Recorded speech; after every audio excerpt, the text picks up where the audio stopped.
क्या राम्रो भयो खुर्सानी कति राम्रो खुर्सानी भएछ यता देखाउनु नजिक आउनु त हेर्नु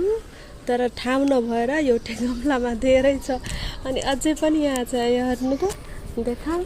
यसमा पनि खुर्सानी हेर्नु कति राम्रो बोट भएछ अनि यसमा मैले के हाल्छु उसको लागि मलको लागि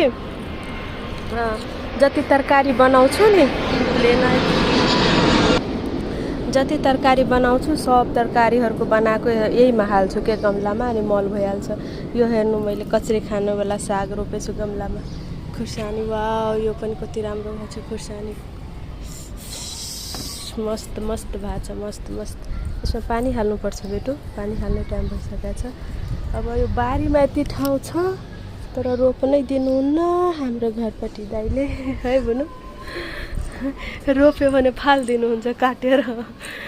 मेरो बाबुको खाना सेलाइसक्यो